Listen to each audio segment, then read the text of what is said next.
ಹರೇ ಕೃಷ್ಣ. ಎಲ್ಲ ಕೇಳುಗರಿಗೂ ಶ್ರೀಮದ್ ಭಾಗವತದ ಅಧ್ಯಯನಕ್ಕೆ ಸ್ವಾಗತ. ಶ್ರೀಮದ್ ಭಾಗವತದ ದಶಮಸ್ಕಂದದಲ್ಲಿ ಅಕ್ರೂರನು ಶ್ರೀಕೃಷ್ಣನ ಕುರಿತಾಗಿ ಮಾಡಿದ ಸ್ತುತಿಯನ್ನು ನಾವು ತಿಳಿದುಕೊಳ್ಳುತ್ತಿದ್ದೇವೆ. ಅಕ್ರೂರನು ಈ ರೀತಿಯಾಗಿ ನುಡಿದನು: ಪರಮಪ್ರಭುವು ಭೌತಿಕ ಸೃಷ್ಟಿಯನ್ನು ಪ್ರವೇಶಿಸಿ ಅದರಿಂದ ಕಾಲಾನುಕ್ರಮದಲ್ಲಿ ಸೃಷ್ಟಿ, ಸ್ಥಿತಿ ಮತ್ತು ಲಯಗಳು ನಡೆಯುತ್ತಿರುವಂತೆ ಆಂಶಿಕವಾದ ಜೀವಿಯು ಪಂಚಭೂತಗಳನ್ನು ಪ್ರವೇಶಿಸುತ್ತದೆ ಮತ್ತು ಅದಕ್ಕಾಗಿ ದೇಹವು ಸೃಷ್ಟಿಯಾಗುತ್ತದೆ. ಜೀವಿಗೂ ಪ್ರಭುವಿಗೂ ಇರುವ ವ್ಯತ್ಯಾಸವೆಂದರೆ ಜೀವಿಯು ಪರಮಪ್ರಭುವಿನ ಅವಿಭಾಜ್ಯ ಅಂಶ. ಆದರೆ ಬಹು ಸಣ್ಣ ಅಂಶಗಳಾದ ಜೀವಿಗಳ ಪ್ರತ್ಯೇಕ ಅಸ್ತಿತ್ವವನ್ನು ಭೌತಿಕ ಕ್ರಿಯೆಯು ದುರ್ಬಲಗೊಳಿಸಬಹುದು. ಸದಾ ಪೂರ್ಣಜ್ಞಾನದಲ್ಲಿ ಸ್ಥಿತನಾದವನು ಪರಬ್ರಹ್ಮನೂ ಆದ ಕೃಷ್ಣನು ಇಂತಹ ಕಾರ್ಯಗಳಿಂದ ಎಂದಿಗೂ ಪರಾಜಿತನಾಗುವುದಿಲ್ಲ. ಆದ್ದರಿಂದ ಕೃಷ್ಣನಿಗೆ ಅಚ್ಯುತ, ಅಂದರೆ ಎಂದಿಗೂ ಪತನಗೊಳ್ಳದವನು ಎಂಬ ಹೆಸರಿದೆ. ಆಧ್ಯಾತ್ಮಿಕ ವ್ಯಕ್ತಿತ್ವದ ಬಗೆಗಿನ ಕೃಷ್ಣನ ಜ್ಞಾನವು ಐಹಿಕ ಕಾರ್ಯಗಳಿಂದ ಬಾಧಿತವಾಗುವುದಿಲ್ಲ. ಅದೇ ಅವನ ಅತಿ ಸಣ್ಣ ವಿಭಿನ್ನಾಂಶಗಳಾದ ಜೀವಿಗಳು ಐಹಿಕ ಕಾರ್ಯಗಳಿಂದ ಪರಾಜಿತರಾಗುವ ಸಂಭವವಿದೆ. ಪ್ರತ್ಯೇಕ ಜೀವಿಗಳು ಶಾಶ್ವತವಾಗಿ ಪರಮಾತ್ಮನ ಅವಿಭಾಜ್ಯ ಅಂಶಗಳು. ಮೂಲಜ್ವಾಲೆಯಾದ ಕೃಷ್ಣನ ಬಹು ಸಣ್ಣ ಕಿಡಿಗಳಾಗಿ ಅವುಗಳಲ್ಲಿ ಆರಿಹೋಗುವ ಪ್ರವೃತ್ತಿ ಇರುತ್ತದೆ. ಅಕ್ರೂರನು ಮುಂದುವರಿದು ಹೀಗೆ ಹೇಳಿದನು: ಮಂದಮತಿಗಳು ನಿನ್ನ ಅಲೌಕಿಕ ಆಕಾರವನ್ನು ಭೌತಿಕ ಶಕ್ತಿಯಿಂದ ಮಾಡಿದೆ ಎಂದು ತಪ್ಪಾಗಿ ತಿಳಿದುಕೊಳ್ಳುತ್ತಾರೆ. ಆ ಪರಿಕಲ್ಪನೆಯು ನಿನಗೆ ಅನ್ವಯಿಸುವುದೇ ಇಲ್ಲ. ವಾಸ್ತವವಾಗಿ ನೀನು ಸಂಪೂರ್ಣವಾಗಿ ಆಧ್ಯಾತ್ಮಿಕ. ನಿನಗೂ ನಿನ್ನ ದೇಹಕ್ಕೂ ವ್ಯತ್ಯಾಸವಿಲ್ಲ. ಈ ಕಾರಣದಿಂದ ನೀನು ಬದ್ಧನಾಗಿರುವ ಅಥವಾ ಮುಕ್ತಿಯನ್ನು ಗಳಿಸುವ ಪ್ರಶ್ನೆಯೇ ಇಲ್ಲ. ಜೀವನದ ಯಾವುದೇ ಸ್ಥಿತಿಯಲ್ಲಿಯೂ ನೀನು ಮುಕ್ತನೇ. ಭಗವದ್ಗೀತೆಯಲ್ಲಿ ಹೇಳಿದಂತೆ ಮೂರ್ಖರು ಮತ್ತು ದುಷ್ಟರು ಮಾತ್ರ ನೀನು ಸಾಮಾನ್ಯ ಮನುಷ್ಯ ಎಂದು ಭಾವಿಸುತ್ತಾರೆ. ನಾವು ಭೌತಿಕ ಪ್ರಕೃತಿಯಿಂದ ಬದ್ಧರಾದವರು. ನಿನ್ನನ್ನು ನಮ್ಮಲ್ಲಿ ಒಬ್ಬ ಎಂದು ಪರಿಗಣಿಸುವುದು ತಿಳುವಳಿಕೆಯು ಸಾಲದೇ ಇರುವುದರಿಂದ ಆಗುವ ತಪ್ಪು. ವೇದಗಳ ಮೂಲ ಜ್ಞಾನವನ್ನು ಬಿಟ್ಟು ಜನರು ಅಡ್ಡದಾರಿ ಹಿಡಿದಾಗ ಅವರು ಸಾಮಾನ್ಯ ಜೀವಿಗಳನ್ನು ನಿನ್ನೊಡನೆ ಗುರುತಿಸಿಕೊಳ್ಳಲು ಪ್ರಯತ್ನಿಸುತ್ತಾರೆ. ಜೀವಿಗಳು ಭಗವಂತನೊಂದಿಗೆ ಒಂದಾಗುವುದೂ ಇಲ್ಲ, ಆತನಿಗೆ ಸಮಾನರಾಗುವುದೂ ಇಲ್ಲ. ಇದನ್ನು ಮತ್ತೆ ಸ್ಥಾಪಿಸಲು ನೀನು ನಿನ್ನ ಮೂಲ ರೂಪದಲ್ಲಿ ಭೂಮಿಯ ಮೇಲೆ ಕಾಣಿಸಿಕೊಂಡಿದ್ದೀಯೆ. ಪ್ರಿಯಪ್ರಭುವೇ, ನೀನು ಸದಾ ಶುದ್ಧ ಸತ್ವದಲ್ಲಿರುವವನು. ನಾಸ್ತಿಕ ತತ್ವಶಾಸ್ತ್ರವು ದೇವರು ಮತ್ತು ಜೀವಿಗಳು ಒಂದೇ ಎಂದು ಸ್ಥಾಪಿಸಲು ಪ್ರಯತ್ನಿಸುತ್ತದೆ. ಇದಕ್ಕೆ ವಿರುದ್ಧವಾಗಿ ವಾಸ್ತವಿಕವಾದ ವೈದಿಕ ಜ್ಞಾನವನ್ನು ಮತ್ತೆ ಸ್ಥಾಪಿಸಲು ನಿನ್ನ ಆಗಮನವು ಅಗತ್ಯ. ಪ್ರಿಯ ಶ್ರೀಕೃಷ್ಣ, ಈ ಬಾರಿ ನೀನು ನಿನ್ನ ಸಂಪೂರ್ಣ ವಿಸ್ತರಣೆಯಾದ ಬಲರಾಮನೊಂದಿಗೆ ವಸುದೇವನ ಮಗನಾಗಿ ಅವನ ಮನೆಯಲ್ಲಿ ಕಾಣಿಸಿಕೊಂಡಿದ್ದೀಯೆ. ಎಲ್ಲ ನಾಸ್ತಿಕ ರಾಜವಂಶಗಳನ್ನು, ಅವರ ಸೈನ್ಯ ಬಲವನ್ನು ನಾಶ ಮಾಡುವುದು ನಿನ್ನ ಸಂಕಲ್ಪವಾಗಿದೆ. ಭೂಭಾರವನ್ನು ಕಳೆಯಲು ನೀನು ಅವತರಿಸಿದ್ದೀಯೆ. ಈ ಮಹತ್ಕಾರ್ಯವನ್ನು ಮಾಡುವಾಗ ಯದುವಂಶದ ಒಬ್ಬನಾಗಿ ಜನಿಸಿ ಆ ವಂಶಕ್ಕೆ ಕೀರ್ತಿಯನ್ನು ತಂದುಕೊಟ್ಟಿದ್ದೀಯೆ. ಪ್ರಿಯ ಪ್ರಭು, ನೀನು ಬಂದುದರಿಂದ ಇಂದು ನನ್ನ ಮನೆಯು ಪಾವನವಾಯಿತು. ಜಗತ್ತಿನಲ್ಲಿ ನಾನೇ ಅತ್ಯಂತ ಅದೃಷ್ಟಶಾಲಿ. ದೇವೋತ್ತಮ ಪರಮಪುರುಷನು ಎಲ್ಲ ವರ್ಗಗಳ ದೇವತೆಗಳು, ಪಿತೃಗಳು, ಜೀವಿಗಳು, ಅರಸರು ಮತ್ತು ಚಕ್ರವರ್ತಿಗಳು ಎಲ್ಲರ ಪೂಜೆಗೆ ಅರ್ಹನಾದವನು ಮತ್ತು ಎಲ್ಲರ ಪರಮಾತ್ಮನು. ಅವನೇ ನನ್ನ ಮನೆಗೆ ಬಂದಿದ್ದಾನೆ. ಅವನ ಚರಣಕಮಲದ ಜಲವು 3 ಲೋಕಗಳನ್ನೂ ಪವಿತ್ರಗೊಳಿಸುತ್ತದೆ. ಅಂಥವನು ಕೃಪೆಯಿಟ್ಟು ನನ್ನ ಮನೆಗೆ ಬಂದಿದ್ದಾನೆ. ವಾಸ್ತವಿಕವಾಗಿ ವಿದ್ವಾಂಸರಾದವರಲ್ಲಿ ನಿನ್ನ ಚರಣಕಮಲಗಳಲ್ಲಿ ಆಶ್ರಯ ಪಡೆದು ಶರಣಾಗತರಾದವರು 3 ಲೋಕಗಳಲ್ಲಿ ಯಾರಿದ್ದಾರೆ? ನೀನು ನಿನ್ನ ಭಕ್ತರಲ್ಲಿ ತೋರುವ ಪ್ರೀತಿಯನ್ನು ಬೇರೆ ಯಾರೂ ತೋರಿಸಲಾರರು ಎಂಬುದನ್ನು ಚೆನ್ನಾಗಿ ತಿಳಿದು ನಿನ್ನ ಭಕ್ತನಾಗಲು ಒಪ್ಪದವರು ಯಾರಿದ್ದಾರೆ? ವೇದ ಸಾಹಿತ್ಯದಲ್ಲೆಲ್ಲ ನೀನು ಪ್ರತಿ ಜೀವಿಯ ಅತ್ಯಂತ ಪ್ರಿಯ ಗೆಳೆಯ ಎಂದು ವರ್ಣಿಸಲಾಗಿದೆ. ಭಗವದ್ಗೀತೆಯಲ್ಲಿಯೂ ಇದನ್ನು ದೃಢಪಡಿಸಲಾಗಿದೆ. ಸುಹೃದಂ ಸರ್ವಭೂತಾನಾಂ. ನೀನು ದೇವೋತ್ತಮ ಪರಮಪುರುಷ.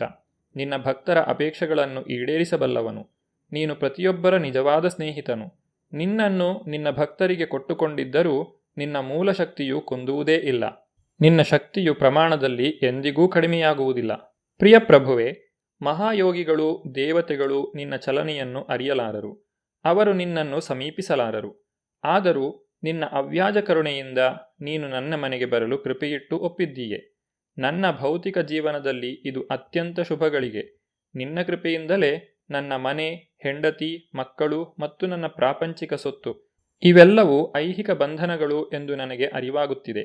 ಈ ಗಂಟನ್ನು ಕತ್ತರಿಸಿ ಹುಸಿ ಸಂಗಾತಿತನ, ಸ್ನೇಹ ಮತ್ತು ಪ್ರೀತಿಗಳ ಗೊಂದಲದಿಂದ ನನ್ನನ್ನು ಕಾಪಾಡು. ಅಕ್ರೂರನ ಸ್ತುತಿಯಿಂದ ಶ್ರೀಕೃಷ್ಣನಿಗೆ ಬಹಳ ಸಂತೋಷವಾಯಿತು.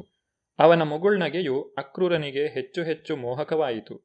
ಪ್ರಭುವು ಅವನಿಗೆ ಈ ರೀತಿ ಉತ್ತರ ನೀಡಿದನು: ಪ್ರಿಯ ಅಕ್ರೂರ, ನೀನು ಇಷ್ಟು ವಿನಮ್ರನಾಗಿದ್ದರೂ ನೀನು ನನಗೆ ಹಿರಿಯನು, ನನ್ನ ತಂದೆ ಮತ್ತು ಗುರುಗಳಿಗೆ ಸಮಾನನಾದವನು ಮತ್ತು ಅತ್ಯಂತ ಹಿತೈಷಿಯಾದ ಸ್ನೇಹಿತ ಎಂದು ಪರಿಗಣಿಸುತ್ತೇನೆ. ಆದುದರಿಂದ ನೀನು ನನಗೆ ಪೂಜಾರ್ಹನು. ನೀನು ನನ್ನ ಚಿಕ್ಕಪ್ಪನಾದುದರಿಂದ ನಾನು ಸದಾ ನಿನ್ನ ರಕ್ಷಣೆಯಲ್ಲಿರುತ್ತೇನೆ. ನಾನು ನಿನ್ನ ಮಕ್ಕಳಲ್ಲಿ ಒಬ್ಬನಾಗಿ ನಿನ್ನ ಪಾಲನೆಯಲ್ಲಿ ಇರಲು ಬಯಸುತ್ತೇನೆ. ಈ ಪಿತೃಬಾಂಧವ್ಯವಲ್ಲದೆ ನೀನು ಸದಾ ಪೂಜಾರ್ಹನು, ಒಳ್ಳೆಯದಾಗಬೇಕೆಂದು ಬಯಸುವವನು. ನಿನ್ನಂತಹವರಿಗೆ ಗೌರವಪೂರ್ವಕ ಪ್ರಣಾಮಗಳನ್ನು ಸಲ್ಲಿಸಬೇಕು. ನೀನು ದೇವತೆಗಳನ್ನೂ ಮೀರಿದವನು. ಅಕ್ರೂರನಂತಹ ಭಕ್ತನು ಜನರಿಗೆ ಅತ್ಯಂತ ಹೆಚ್ಚಿನ ವರವನ್ನು ಕೊಡಲು ಸದಾ ಸಿದ್ಧನಿರುತ್ತಾನೆ. ದೇವತೆಗಳು ಪೂಜೆಯನ್ನು ಪಡೆದ ನಂತರವೇ ವರವನ್ನು ಕೊಡಬಲ್ಲರು. ಆದರೆ ಸಂತನಾದವನು ಅಥವಾ ಭಕ್ತನು ಎಲ್ಲರಿಗೂ ವರಗಳನ್ನು ನೀಡಲು ಸ್ವತಂತ್ರನು. ತೀರ್ಥಯಾತ್ರಾ ಸ್ಥಳಕ್ಕೆ ಹೋದ ನಂತರವೇ ಅದರ ಫಲ ಬರುತ್ತದೆ. ಆದರೆ ಪ್ರಿಯ ಅಕ್ರೂರ, ನಿನ್ನಂತಹ ಸಂತಸದೃಶ ಜನರು ಕೂಡಲೇ ಭಕ್ತರ ಎಲ್ಲ ಅಪೇಕ್ಷೆಗಳನ್ನು ಪೂರೈಸಬಲ್ಲರು. ಪ್ರಿಯ ಅಕ್ರೂರ, ನೀನು ಸದಾ ನಮ್ಮ ಸ್ನೇಹಿತ ಮತ್ತು ಹಿತೈಷಿ. ನಮ್ಮ ಒಳಿತಿಗಾಗಿ ಕೆಲಸ ಮಾಡಲು ನೀನು ಸದಾ ಸಿದ್ಧ. ಆದ್ದರಿಂದ ದಯವಿಟ್ಟು ಹಸ್ತಿನಾಪುರಕ್ಕೆ ಹೋಗಿ ಪಾಂಡವರಿಗೆ ಯಾವ ವ್ಯವಸ್ಥೆಯಾಗಿದೆ ಎಂದು ನೋಡಿಕೊಂಡು ಬಾ. ಪಾಂಡವರು ಬಹು ಚಿಕ್ಕ ವಯಸ್ಸಿನಲ್ಲಿ ತಮ್ಮ ತಂದೆ ಪಾಂಡುವನ್ನು ಕಳೆದುಕೊಂಡಿದ್ದರು. ಅದರಿಂದ ಕೃಷ್ಣನಿಗೆ ಅವರ ವಿಷಯದಲ್ಲಿ ಬಹಳ ಕಾಳಜಿ. ತನ್ನ ಭಕ್ತರ ವಿಷಯದಲ್ಲಿ ಸ್ನೇಹಮಯನಾದ ಕೃಷ್ಣನು ಅವರ ವಿಷಯವನ್ನು ತಿಳಿಯಲು ಕಾತರನಾಗಿದ್ದನು. ಆದ್ದರಿಂದ ಹಸ್ತಿನಾಪುರಕ್ಕೆ ಹೋಗಿ ನಿಜವಾದ ಸನ್ನಿವೇಶದ ವಿಷಯವನ್ನು ತಿಳಿಯಲು ಅಲ್ಲಿಗೆ ಹೋಗುವ ಕಾರ್ಯವನ್ನು ಅಕ್ರೂರನಿಗೆ ವಹಿಸಿದನು.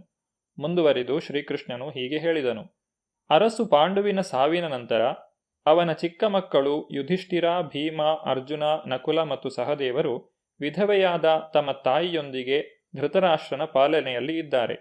ಅವರ ಪೋಷಕನಾಗಿ ಅವನು ಅವರನ್ನು ನೋಡಿಕೊಳ್ಳಬೇಕು ಎಂದು ಕೇಳಿದ್ದೇನೆ. ಆದರೆ ಧೃತರಾಷ್ಟ್ರನು ಹುಟ್ಟಿನಿಂದ ಕುರುಡನು ಮಾತ್ರವಲ್ಲ, ಅವನ ಕ್ರೂರಿಯಾದ ಮಗ ದುರ್ಯೋಧನನ ವಿಷಯದಲ್ಲಿ ಪ್ರೀತಿಯಿಂದ ಸಹ ಕುರುಡನಾಗಿದ್ದಾನೆ. 5 ಮಂದಿ ಪಾಂಡವರು ಪಾಂಡುವಿನ ಮಕ್ಕಳು. ಆದರೆ ಪಾಂಡವರಿಗೆ ಧೃತರಾಷ್ಟ್ರನು ಹಿತೈಷಿಯಲ್ಲ. ದಯವಿಟ್ಟು ಅಲ್ಲಿಗೆ ಹೋಗಿ ಧೃತರಾಷ್ಟ್ರನು ಪಾಂಡವರನ್ನು ಹೇಗೆ ನಡೆಸಿಕೊಳ್ಳುತ್ತಿದ್ದಾನೆ ಎಂದು ನೋಡಿಕೊಂಡು ಬಾ. ನಿನ್ನ ಅಭಿಪ್ರಾಯವನ್ನು ಕೇಳಿದ ನಂತರ ಪಾಂಡವರಿಗೆ ನೆರವಾಗುವುದು ಹೇಗೆ ಎಂದು ಯೋಚಿಸುತ್ತೇನೆ. ಹೀಗೆ ದೇವೋತ್ತಮ ಪರಮಪುರುಷನಾದ ಶ್ರೀಕೃಷ್ಣನು ಅಕ್ರೂರನಿಗೆ ಹಸ್ತಿನಾಪುರಕ್ಕೆ ಹೋಗುವಂತೆ ಅಪ್ಪಣೆ ಮಾಡಿದನು. ಅನಂತರ ಬಲರಾಮ ಮತ್ತು ಉದ್ಧವರೊಂದಿಗೆ ಮನೆಗೆ ಹಿಂದಿರುಗಿದನು. ದೇವೋತ್ತಮ ಪರಮಪುರುಷನಾದ ಶ್ರೀಕೃಷ್ಣನು ಈ ರೀತಿಯಾಗಿ ಅಪ್ಪಣೆ ಮಾಡಿದಾಗ ಅಕ್ರೂರನು ಹಸ್ತಿನಾಪುರಕ್ಕೆ ಭೇಟಿ ಕೊಟ್ಟನು. ಹಸ್ತಿನಾಪುರವು ಈಗ ಹೊಸದೆಹಲಿಯಲ್ಲಿರುವ ಪ್ರದೇಶದಲ್ಲಿ ಇದ್ದಿತೆಂದು ಜನ ಹೇಳುತ್ತಾರೆ. ಹೊಸದೆಹಲಿಯ ಒಂದು ಭಾಗಕ್ಕೆ ಈಗಲೂ ಇಂದ್ರಪ್ರಸ್ಥ ಎಂದು ಹೆಸರು. ಜನಸಾಮಾನ್ಯರು ಇದನ್ನು ಪಾಂಡವರ ಹಿಂದಿನ ರಾಜಧಾನಿ ಎಂದು ನಂಬುತ್ತಾರೆ. ಹಸ್ತಿನಾಪುರ ಎನ್ನುವ ಹೆಸರೇ ಬಹುಸಂಖ್ಯೆಯ ಹಸ್ತಿಗಳು ಅಂದರೆ ಆನೆಗಳು ಇದ್ದವು ಎಂಬುದನ್ನು ಸೂಚಿಸುತ್ತದೆ. ರಾಜಧಾನಿಯಲ್ಲಿ ಪಾಂಡವರು ಬಹುಸಂಖ್ಯೆಯ ಆನೆಗಳನ್ನು ಇಟ್ಟುಕೊಂಡದ್ದರಿಂದ ಅದಕ್ಕೆ ಹಸ್ತಿನಾಪುರ ಎಂದು ಹೆಸರು ಬಂತು. ಆನೆಗಳನ್ನು ಸಾಕುವುದು ಬಹಳ ಖರ್ಚಿನ ಕೆಲಸ. ಅಷ್ಟೊಂದು ಸಂಖ್ಯೆಯ ಆನೆಗಳನ್ನು ಸಾಕಲು ರಾಜ್ಯವು ಬಹಳ ಶ್ರೀಮಂತವಾಗಿರಬೇಕು. ಹಸ್ತಿನಾಪುರವು ಆನೆಗಳು, ಕುದುರೆಗಳು, ರಥಗಳು ಮತ್ತು ಇತರ ಬಗೆಯ ಶ್ರೀಮಂತಿಕೆಯಿಂದ ತುಂಬಿ ಹೋಗಿತ್ತು. ಅಕ್ರೂರನು ಹಸ್ತಿನಾಪುರವನ್ನು ತಲುಪಿದಾಗ ರಾಜಧಾನಿಯು ಎಲ್ಲ ರೀತಿಗಳಲ್ಲಿ ಶ್ರೀಮಂತವಾಗಿತ್ತು ಎನ್ನುವುದನ್ನು ಕಂಡನು. ಹಸ್ತಿನಾಪುರದ ಅರಸರು ಇಡೀ ಜಗತ್ತಿನ ಅರಸರೆಂದು ಹೇಳಿಕೊಳ್ಳಲಾಗುತ್ತಿತ್ತು. ಅವರ ಕೀರ್ತಿಯು ಇಡೀ ರಾಜ್ಯದಲ್ಲಿ ಹಬ್ಬಿತ್ತು ಮತ್ತು ಬ್ರಾಹ್ಮಣ ವಿದ್ವಾಂಸರ ಸನ್ಮಾರ್ಗದರ್ಶನದಲ್ಲಿ ಆಡಳಿತವು ನಡೆಯುತ್ತಿತ್ತು. ಬಹು ಶ್ರೀಮಂತವಾಗಿದ್ದ ರಾಜಧಾನಿಯನ್ನು ನೋಡಿದ ನಂತರ ಅಕ್ರೂರನು ಅರಸ ಧೃತರಾಷ್ಟ್ರನನ್ನು ಕಂಡನು. ಅವನೊಡನೆ ಕುಳಿತಿದ್ದ ಪಿತಾಮಹ ಭೀಷ್ಮರನ್ನೂ ಕಂಡನು. ಅವರನ್ನು ಭೇಟಿಯಾದ ನಂತರ ವಿದುರನನ್ನು, ಅವನ ಅತ್ತಿಗೆ ಕುಂತಿಯನ್ನು, ಒಬ್ಬರ ನಂತರ ಒಬ್ಬರಂತೆ ಸೋಮದತ್ತನ ಮಗನನ್ನು, ಬಾಹ್ಲಿಕದ ರಾಜನನ್ನು, ದ್ರೋಣಾಚಾರ್ಯರನ್ನು, ಕೃಪಾಚಾರ್ಯರನ್ನು, ಕರ್ಣನನ್ನು, ಸುಯೋಧನನನ್ನು ಭೇಟಿ ಮಾಡಿದನು. ಪಂಚಪಾಂಡವರನ್ನು, ನಗರದಲ್ಲಿ ಇದ್ದ ಇತರ ಬಂಧುಮಿತ್ರರನ್ನು ಕಂಡನು. ಅಕ್ರೂರನು ಗಾಂಡಿನೀ ದೇವಿಯ ಮಗನೆಂದು ಪ್ರಸಿದ್ಧನಾಗಿದ್ದನು. ಆದ್ದರಿಂದ ಅವನು ಹೋದ ಕಡೆಗಳಲ್ಲೆಲ್ಲ ಅವನನ್ನು ಸಂತೋಷದಿಂದ ಬರಮಾಡಿಕೊಂಡರು. ಅವನಿಗೆ ಉಚಿತವಾದ ಆಸನವನ್ನು ನೀಡಿದರು. ಅವನು ತನ್ನ ಎಲ್ಲ ಬಂಧುಗಳ ಯೋಗಕ್ಷೇಮದ ವಿಷಯವಾಗಿಯೂ ಇತರ ಕೆಲಸ ಕಾರ್ಯಗಳ ವಿಷಯವಾಗಿಯೂ ಪ್ರಶ್ನಿಸಿದನು. ಹಸ್ತಿನಾಪುರಕ್ಕೆ ಭೇಟಿ ನೀಡಬೇಕೆಂದು ಶ್ರೀಕೃಷ್ಣನು ಅವನನ್ನು ಕಳುಹಿಸಿದ್ದರಿಂದ ವ್ಯಾವಹಾರಿಕ ಸಂದರ್ಭವನ್ನು ಅಧ್ಯಯನ ಮಾಡುವುದರಲ್ಲಿ ಅವನು ಚತುರನಾಗಿದ್ದನು ಎನ್ನುವುದು ಸ್ಪಷ್ಟ. ಅರಸು ಪಾಂಡುವಿನ ಸಾವಿನ ನಂತರ ಅವನ ಮಕ್ಕಳಿದ್ದರೂ ಧೃತರಾಷ್ಟ್ರನು ನ್ಯಾಯಕ್ಕೆ ವಿರುದ್ಧವಾಗಿ ಸಿಂಹಾಸನವನ್ನು ಆಕ್ರಮಿಸಿಕೊಂಡಿದ್ದನು. ಅಲ್ಲಿಯೇ ಇದ್ದು ಇಡೀ ಸನ್ನಿವೇಶವನ್ನು ಅಭ್ಯಾಸ ಮಾಡಬೇಕೆಂದು ಅಕ್ರೂರನು ಬಯಸಿದನು. ದುರುದ್ದೇಶದ ಧೃತರಾಷ್ಟ್ರನು ಬಹುಮಟ್ಟಿಗೆ ತನ್ನ ಮಕ್ಕಳ ಪರವಾಗಿದ್ದಾನೆಂದು ಅಕ್ರೂರನಿಗೆ ಅರ್ಥವಾಯಿತು. ಹಸ್ತಿನಾಪುರದಲ್ಲಿ ಅಕ್ರೂರನು ಮುಂದೆ ಏನು ಮಾಡಿದನು ಎಂಬುದನ್ನು ನಾವು ಮುಂದಿನ ಸಂಚಿಕೆಯಲ್ಲಿ ನೋಡೋಣ. ಧನ್ಯವಾದಗಳು. ಹರೇ ಕೃಷ್ಣ.